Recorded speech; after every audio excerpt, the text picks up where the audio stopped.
What's good, listeners? Joining us on Strike a Chord is punk rocker LC to discuss his new solo project, Dead All Right, live on the Chris College Show, Millennial Talk Show. How's it going, fam?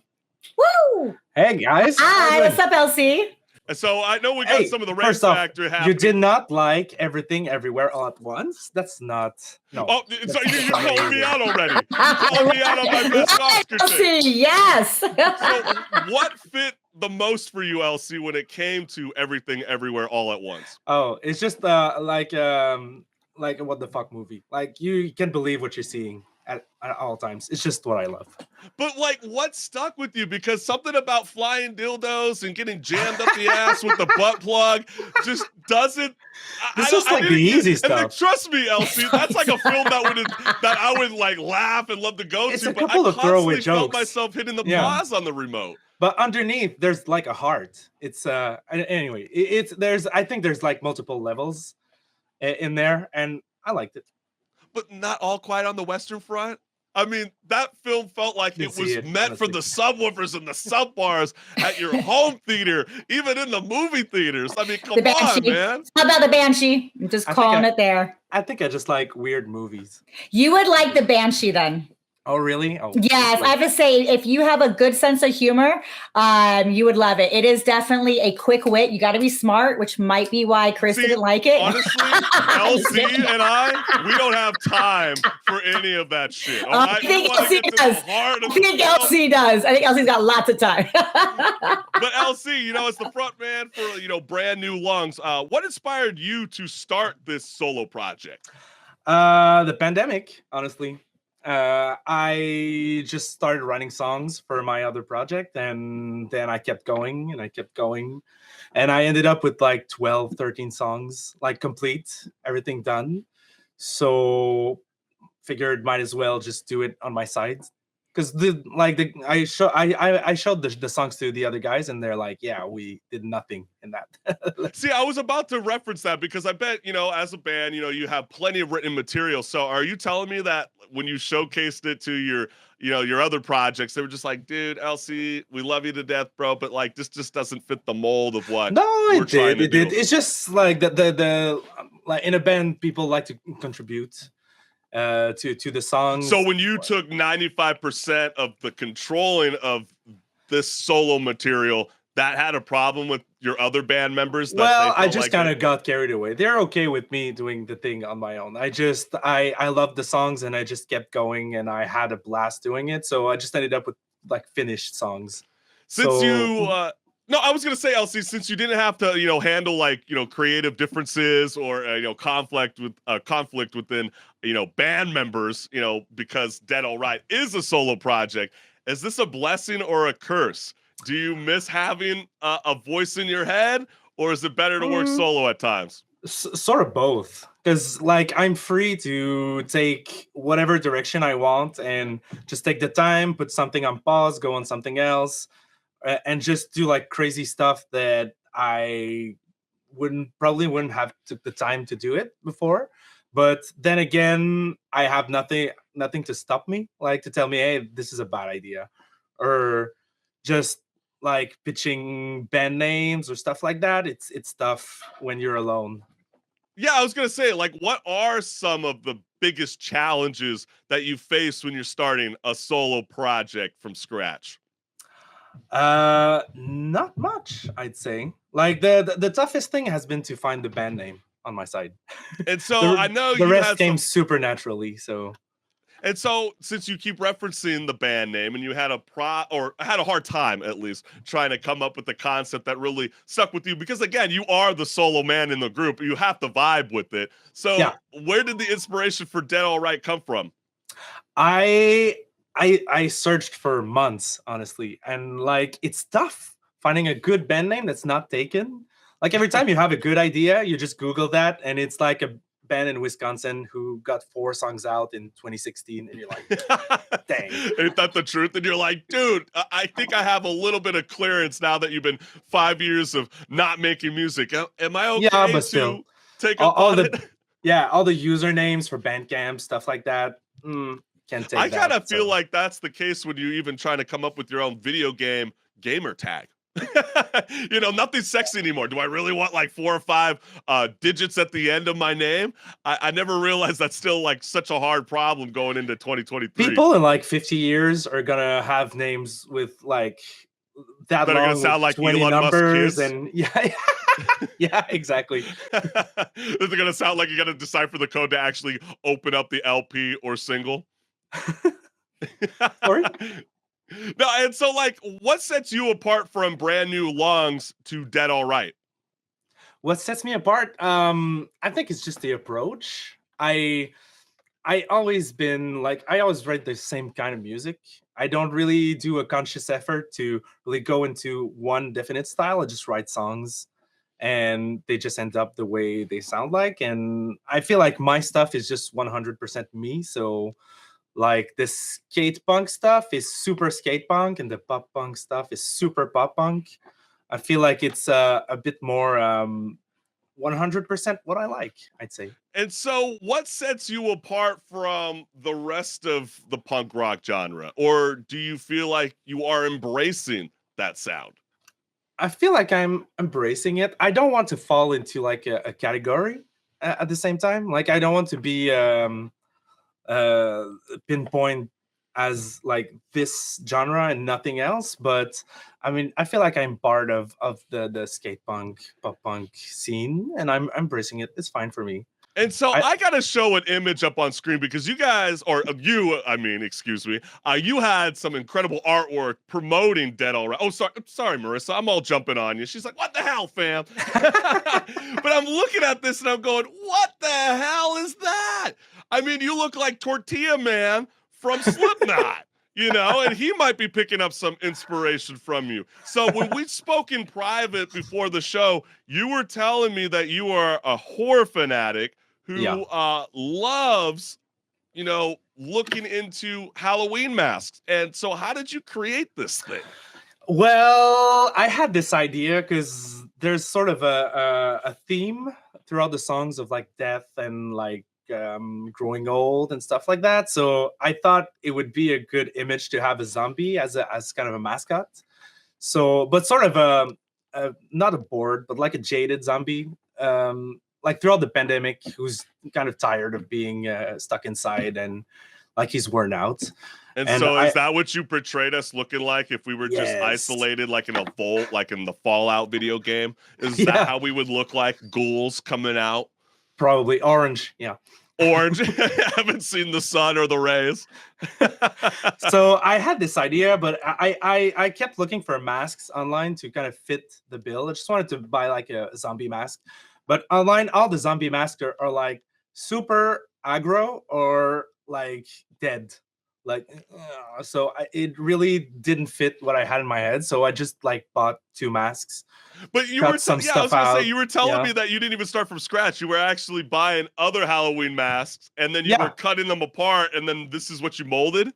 Yeah. Well, I took 2 masks and I stuck them together and I took some like liquid latex and I redid like the eyelids and I painted the thing and I added plastic eyes and I have it here. So That's incredible. you're the Dr. Frankenstein. Oh, look at he's got it right now. I love Oh it. my gosh, it looks even more ugly in person. Yeah. Do you plan to perform cool. with that thing on? No. Never, ever.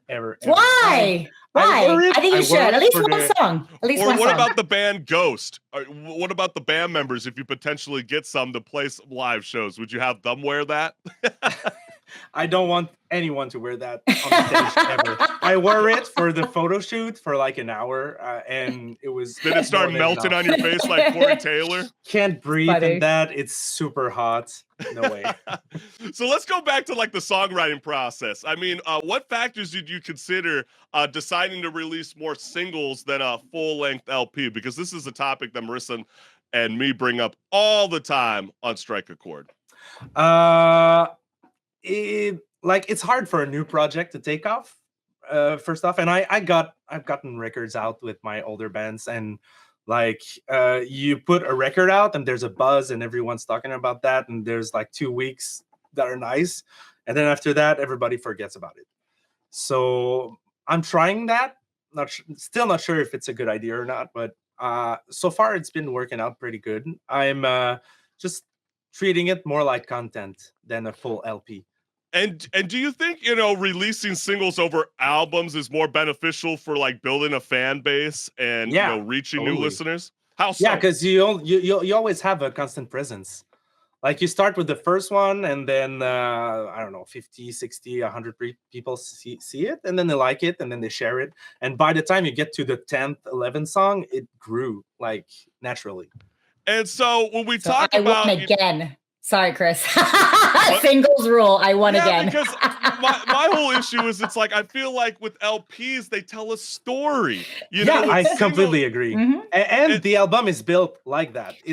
There's a so you're not just like picking from written material that you're like, oh, this is jives. Like you're actually creating a concept. It's an album, but it just comes out one song. It's like The Last of Us. Honestly, it's like what Disney does. They feed you one episode or one song at a time, and then at the very end, you have a whole compilation, and you can watch it from the beginning to the end. But what do you think about artists like? But what do you think about artists like Ronnie Radke, for example, from Falling in Reverse, who likes to release singles like every 1.5 years? Do you think that's a bad practice model, or what are you suggesting is like I'm going to be releasing a single like every 2 or 3 months? I guess it's to each their own. I think the album format is sort of like an outdated thing now. It's tough to say that because I like albums, but with the social media and stuff like that, it makes way more sense to like release just songs.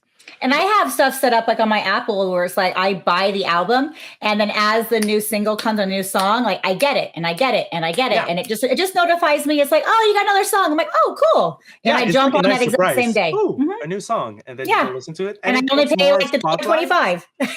and it puts the spotlight more on every single song, more than you release 12 songs at a time, and then there's 2-3 songs that are sort of like fillers that nobody really listens to. See, I feel like you're giving me a lot of smoke and mirrors. I don't know if you're telling me the truth, LC. You see where I'm going with this? You see what I'm doing here? That was good. Because in a broader sense, you can refer to like any situation where people are trying to hide the truth or mislead others. I hope you're not misleading me. Okay, I hope there's a full-length LP in the works. But is this directed to anybody? Because it's all over. Yeah, like are you directing this towards like the music industry or some source out there? I mean, what is Smoke and Mirrors all about? Smoke and Mirrors? Oh man, it's more about it's like one of the last songs I wrote. It's more about getting stuck in like what you did in the past and like sitting on your ass at home during the pandemic and being satisfied with just rehashing old stories rather than go out and create new memories, Right. That's more about it. Okay, but like, why do you think people sometimes use smoke and mirrors instead of being truthful and transparent? I think some people think that like it's over. But I mean, when you get to a certain age, like 35, 40 or something, like I know some of my friends are like, okay, I had bands or projects in the past, and I had my prime is past. I've had some fun, and now I'm happy to have that in my head. But me, I want to like keep going and like create new stuff. So that's about it. And I think you got amazing work cut up for you, LC. This is an amazing solo project you got going on right now. And your solo project, again, is called Dead All Right. And we're about to get ready to play your lyric video for that single that is called Smoke and Mirrors, live on the Chris College Show, Millennial Talk Show.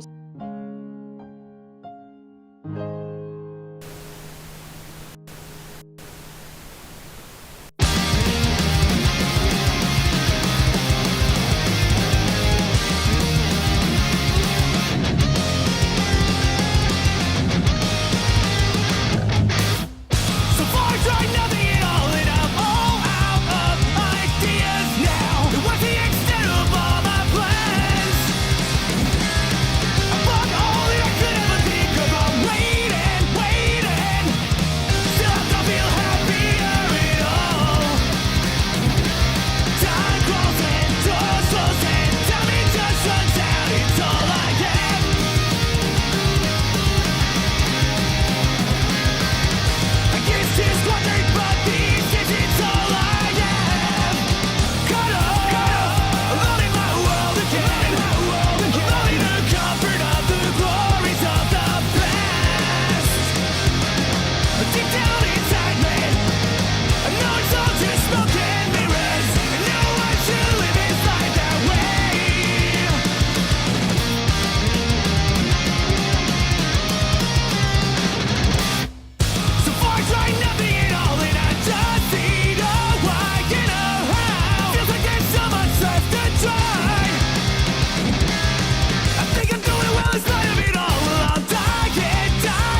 Yeah, that's what's good. That is LC's solo project, Dead All Right. And let's bring back on the Motley Crew.